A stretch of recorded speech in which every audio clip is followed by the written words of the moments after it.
That's a Derek question. Recording is on. What? How's that? That works. Excellent. Quick stop.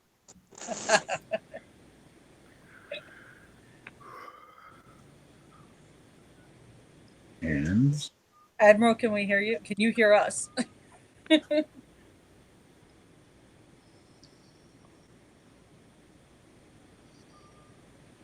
Again, Phil looks like he's having a few problems, and if he can hear us, Phil, if you want to go ahead and type in your evaluation to me on Facebook, I can go ahead and tell everybody what it is that you say, if that would be easier for you. Now, there you are.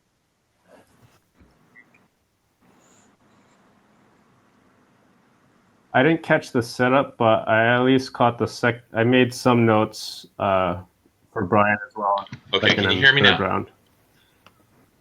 Go ahead, Bill. Go for it.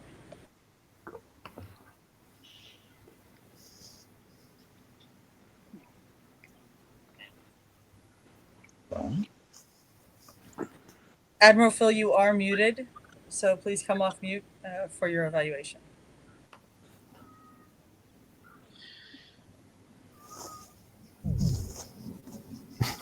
We lost him again. Oh man, I'm a bully. Mark can actually offer a few comments for an evaluation if that is something that you find acceptable, Brian. Okay. Yeah, absolutely. Excellent. All right. Mark. Brian, your argument was very clear. You set up your argument, you thought about this in depth, and you gave very exacting reasons why. Sorry, cats. Why the crime directive should not be followed blindly and in black and white. And I think your final argument about it being black and white was probably your strongest.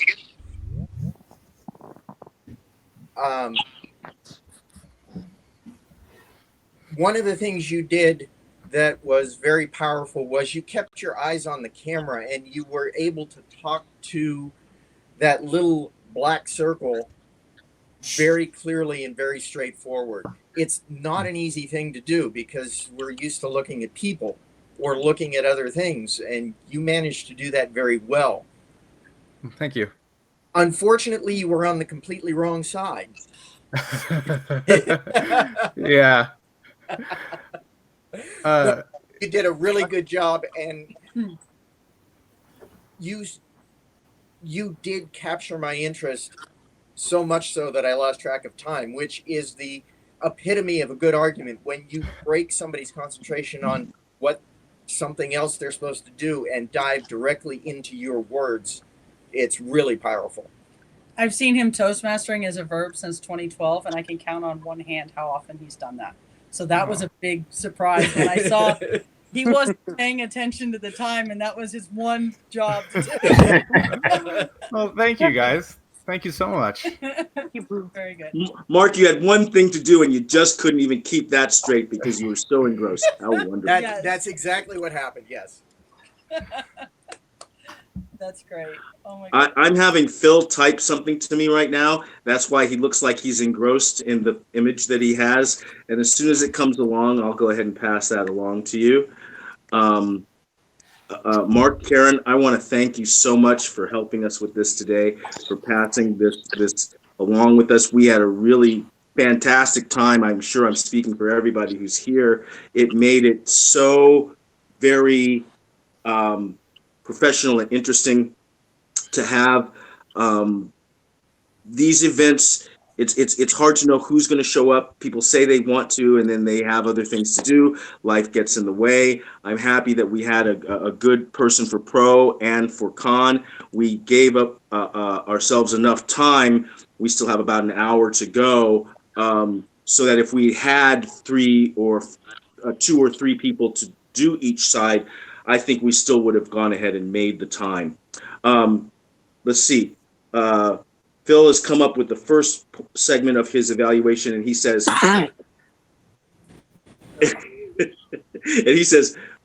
Brian decided to go with the argument of the prime directive has good qualities, strengthening the other presenter's argument, however, was skillful in illustrating his point by citing in a rebuttal of the civil rights movement, would have been cited and we avoided by the Vulcans. Strengthened and we were avoided by the Vulcans was a strong point, says Phil. Let's see. And he's giving me just a little bit more right now as he's typing in. But he looks like he is was very interested in Brian's skillful delivery. Thank you, guys. So an interesting point to bring up in terms of this particular experience is that we didn't want to act very Borgish and compromise your culture, and we didn't understand what the culture necessarily was going in. We had a sense, but didn't really get the culture until we were on the other side and in the meeting. So one of the things to consider in the future, should you want to do this again, is you could consider letting us do an agenda that has this spelled out, so that if you have anybody new to this sort of debate or environment, not really sure what it is, are we duking it out, what does it mean, the agenda, like cradle to grave, tells you what to expect, and it's structured in a way where, and you had something like that with the T+1, the T plus 105, which is very good. And as far as this goes, and props for this schematic. We can even add a little more sexiness to it if you want, in terms of your branding and all the other good stuff, and not just the Admiral's threads as far as that goes. But one of the things also to consider is on Jitsi, if you are the host and you have multiple debaters on each side. Typically, if you've got multiple debaters on each side and we've just drawn them out of a hat for and against, and which position out of a second hat are you first, where you're setting it up, second, where you're rebutting, third, where you're calling to action, right? So we usually draw for both those populations, okay? Typically, we will break out and give each side 5 minutes to plan what they're doing. So if you can do this on this platform, yay. That's just something logistically that you would want to work out in terms of tech for future engagements, if that's what you would like to do. Unmute, Derek. I want to hear that handsome voice. Oh, I'm sorry. There it is. I wanted to thank you for that, because that was one of the things that I wanted to be able to do, was to I knew that people would be coming into the debate, and if they had sides, I wanted them to be able to break out, have about 5 minutes to discuss their topic as it was given to them, so that they could come together as a team in a kind of cohesive way to tackle their side of the debate. So that was the plan. When I realized that we only had one person for each side, I knew that wouldn't be necessary. But there was a plan in my mind to how was I going to go ahead and get the 2 or 3 people who were going to take that side together. You know, would it be on Facebook Instant Messenger, or what would it be, so that they could break to the side? I don't know if Jitsi has that capability, but we're going to take a look at it for future debates, because this really worked out very well. Thank you to Sean M. for going ahead and putting all this together. And lastly, let me just go ahead and finish with Phil's evaluation. And I'm going to just start all over again, because it's really interesting. So he says that Brian decided to go with the argument of prime directive having good qualities, thus strengthening the other presenter's argument. However, it was skillful in illustrating his point by citing in the rebuttal the civil rights movement, how it would have been strengthened and we avoided by the Vulcans was a strong point.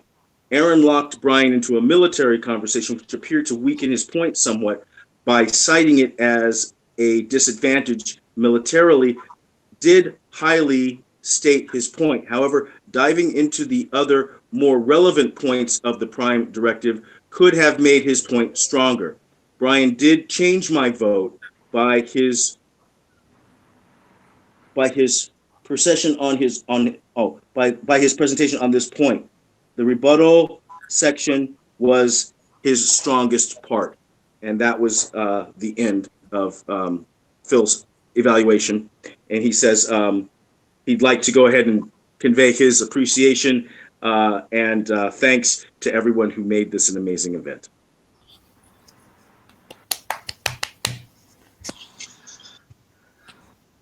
Yeah. And so now, is there a more, besides the evaluations, is there now more of an official who posed their point better, or did we just do that? So typically there's a general evaluator, and that's somebody who evaluates the entire experience. You might notice that there's a very stark difference between how the non-Toastmasters would evaluate versus the Toastmaster, evaluated. He was being glib about, well, even though you were on the wrong side, Brian, because that's us being snarky. But typically when we evaluate on how you do what you do, not the content of what you say. That gets into not muddying or trying to rehash your speech, redo your speech, that kind of stuff, because you were the speaker. That's all you. And we don't take that away from you. Whatever your message is, that's what landed, and that's what we evaluate. That is the credibility factor as far as that goes. When we do like the debate polls, that's typically when we get a measure of the room, the temperature of the room before, during, after, and that will lend to how persuasive you were with everybody in the room, which was obvious in the numbers. It was a very clear poll difference from 1 to 2 to 3, and some people abstaining and or eating. So you have a general evaluator, and that's running the entire meeting, and that's kind of something that running like the table on how the whole meeting went. It went very well. I think I heard something about table topics that were submitted. You guys are welcome to do table topics as well, of course, and that would be great. Usually if you do a table topic or an impromptu ask, you ask the question, you restate it a second time, and then you pick on your person that you're going to have answer, and they usually have 1 to 2 minutes. That's a best practice because everybody in the room is going through the mental exercise of trying to answer it, because they don't know if they're going to be the next one voluntold to start talking. So that's really what we do with respect to the table topic stuff. And I already gave comments as a general evaluator-ish sort of nature. You guys did a wonderful job in the prep.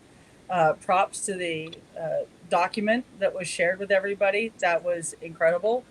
And this is a very well put together non-Toastmasters debate. Normally we walk into something and it's really, really rough. So this was actually very enjoyable for Mark and I. Yeah. Yeah, I got that recorded. Yeah. He's going to splice that handcuff thing with that. It's fine. We're good. Better living through technology. We have our contact information. If you want, we're hiding in plain sight. It's dropped into the chat. And as far as any support that you would like in the future, we are happy to support as long as you give us a little lead time. We have kind of a lot of stuff going on right now. And this was a nice escape for us. So we really are very grateful that you thought of us and including us. Again, thank you for your participation. We'd like to see a copy of that agenda if you can share that with me via Google Drive or whatever, would be fantastic. And again, thank you so much for your time and your participation and your joy and your fun, and you made this such a wonderful little event. And like I said, I got it all recorded, so everything you said, yeah. Oh, we're in trouble. Thank you, Mark. As per It's your turn. Yeah, thank you guys so much. Thank you so much. Thank you. Thank you. It's been great. Before anyone logs off, Derek, do you want to share what the results were during each round? Oh, I did, Sean. I don't know if you heard that or not, but Was it? the first round was 6-1 on the pro side. The second round was 3-4 on the con side, and that kind of seems like it shocked our Toastmasters because that rarely happens. And then the last portion of it was a tie at 2-2, primarily because only a few people went ahead and voted in the last round. We had about 7 people making those votes, including myself, and so we only had about 4 people during the last portion of that, and I'm going to leave it at that. So first went to pro, second one went to con, and third one was a draw. Ooh. So Brian, are you comfortable in sharing whether or not you're really for or against the resolution? Oh, sure. I'm for it, actually. I think in general. So I run a Star Trek podcast where I do a role playing game with my friends. So I've been thinking a lot about Star Trek stories lately, some of which center around the idea of the Prime Directive. So in that thinking, in considering that, I've come down more on the pro side, but it is a complicated question, and I don't think there is a one size fits all answer for it. And one of the things I'm excited about the show I'm putting together with my friends is to explore some of those weird edge cases. And one of the things I might want to, I hope that we get to explore at some time, is being on the receiving end of it, which is not something we got into today, really, of like, we're talking about our responsibility to these lower, less advanced societies, but how would we feel if a higher advanced society came in and made its own moral decisions, regardless of what we thought about the situation? So that's kind of some of the next debate. yeah. Opinion. So yeah, that's been some of the stuff I've been thinking about, and yeah, I just loved doing this sort of thing. That was great. That was, I mean, it's neat to hear and to get where you guys really fall. Aaron, were you for or were you against? See, like for me, that's the crazy part. I'm more in between, actually. I'm not for or against it. I mean, I see the benefits of both. I just like to operate in that little gray area. You're Sweden. I like to think of myself as Captain Kirk, utilizing the Prime Directive when I have to. Excellent. Very good. Well, thank you very much. It was quite an education, and actually, the debate club was only our second club that we actually joined in Planet Toastmasters. And hi, Sean. Now we see you. Hello. There you go. And debate really helped us out quite a bit professionally and outside of Planet Toastmasters. So I've actually been able to use the skills that I got in debate to get somebody who happens to be a very red Orange County Republican to be against the death penalty. And yes, and I could not have done that. I could not have gotten through that argument, through that debate, if it wasn't for the skills that I learned in debate. And it doesn't hurt that, we're both in it together, because neither of us have ever ended up on the couch. And Despite the club's best efforts. Despite the club's best efforts, because they like to pit us against each other pretty regularly. So it's a lot of fun, and it was an honor serving you today. And please give us a jingle if you ever need our services again. It has been an absolute pleasure. We'd love to be here. Nice. Thank you. Thank you so much, guys. Calling upon you again because we just had so much fun, and I think you did too. Thank you. I have a brief question for Karen and Mark, and if you're not taking off any second soon. So I feel like debate has a bit of like a negative stigma. Like the first thing that comes to mind when people say debate is like an internet forum where people are just yelling at each other and name calling, what have you. And that's not what really a debate is. At least, you know, when I think of it, it's more of like an academic exchange of ideas and Correct. trying Yes. to get down to the truth. How do Not you? everybody's that civil, unfortunately. Yeah, I Especially guess with the how do you? politics and stuff going on right now. Yes. How do you communicate that side of what a debate is and kind of get past that more stigmatized connotation of like an internet forum, for lack of a better phrase? One of the ways that we can do it is exactly how you did. I mean, you landed it exactly as it really is, not what it's perceived to be. We buy with our eyes. So if you're talking to somebody who is really on social media quite a bit and that's their primary diet of information, it is a hard sell to let them know that, hey, debate is actually an exchange of ideas. And we've both been accused of being in hallways at conventions and in clubs where it looks like we're about to go to blows with somebody and we're actually just having an amazing conversation. Yeah. So we're very expressive. When you look at the debate itself and the fact that you can speak to the structure and everything, as far as that goes, it really helps to lead with the fact that most people, and Bearded Sean made a very good point in what he had just remarked about, well, everything's politics now. For years, I'd rather deal with chemistry and machines rather than carbon-based life forms. They're far more predictable. But when when you have two people in a room, you now have politics, and you either are able to positively enforce or positively connect with somebody. I should say positively connect with somebody about the why and your time here on planet Earth, or you could be at the behest of people if you just want to look the other way. Either way, it's a choice, whether you choose to engage or not. And that's what debate really allows you to do. You get to belly up to the table and solve things like the big kids do. And that really matters. And one of the most powerful things about this debate format is that if you decide or if you are picked to argue the side you do not believe in, it doesn't I'm mean not you're about going to to get change off. your opinion or how you feel.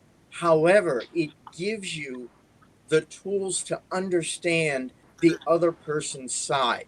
Yeah. And that understanding leads to a lot more empathy with the other person and the other side. Doesn't mean you agree, doesn't mean you have to believe their side. However, understanding where they come from and understanding why they think that way leads to empathy and communication and civility. Yes. So That's why I was worried about joining this, because lately people just tramp all over you. If you know, I'm like, my God, it's not life or death. It's just an opinion, for heaven's sake. That's why I was reticent to get involved. But I like how you guys have worded this and put it together. well, I like it a Anyway, lot. join anyway, today. I'm actually about to get off, guys. I'm sorry. Yeah. Thanks, Aaron. I'm sorry. you, Aaron. I'll see you guys later, though. I know that you guys are leaving. Just go ahead and try and write something nice about the debate on the Facebook event so that people know they can show up the next time. And I'm so happy that Sean, that you stayed, Sean Lawrence, because you were like, oh, I don't know if I want to do that. Oh my God, it's gonna be, they're Yeah, gonna well, be. look at And what's going on the internet about the politics of our new president or the old president or what. yeah, so My I mean, God. thank you all. Thank you all. Anybody who wants to stick around, I'm willing to go ahead and chat with Sean for a few minutes with your table questions. I just have to plug my devices in. Yeah, please like and subscribe. Hit that bell icon for more notifications. You know, follow us on Facebook, Twitter. I don't know, whatever social media. Yeah, exactly. So to both Sean's, the Sean that's asking the question, also bearded Sean, a real world sort of experience, just so that you know, in our world professionally, he fights virtual bad guys. I fight their in real life bad guys, and because of debate on a board that I was serving on for one of my passions, which is trying to do away with human trafficking, I was able to work with a team of people that could talk to negotiate rather That's a a foreign, heavy subject. yeah, Wow. negotiate with a foreign government, and this was a hard sell. Negotiate with a foreign government to allow us to buy 8-year-old girls out of human trafficking for $50 US each. I would never have been able to do that if I didn't know this skill. And we were able to do it because of empathy and because of building rapport. And rapport is not about being your friend and braiding your hair and having a beer with you. It's about being able to come together and have mutual respect for each other on a very human level and get further somehow in whatever it is that you need to do where it's win-win. And that is a really difficult thing to do. And this is where Wow. you get those Yeah. skill sets. But you know what? Facebook, lots of people are trolls, but we'll like and subscribe anyway. We'll Wait a minute, the catch you guys subject you later. just made would be an excellent topic for the Prime Directive. Selling children into sex trafficking. Well, like that would be a really interesting topic for the Prime Directive right there. Now that I could debate, no problem. Either side. The absolute right and the absolute wrong. And boy, I don't know how much gray area there would be in that one, but geez, You'd be amazed. you did that conversation. My hat's off to you. That's some pretty heavy stuff. Yeah, it is. And that was just a couple of years into Toastmasters. I'm an old Wow. lady because I joined in my 20s. So I've been in 13 years. So it's been a pleasure, you guys. We're going to go feed our small humans if they're still around. And we wish you all the best. Yes, thank you. I need to go as well and feed my, not human, but my tiny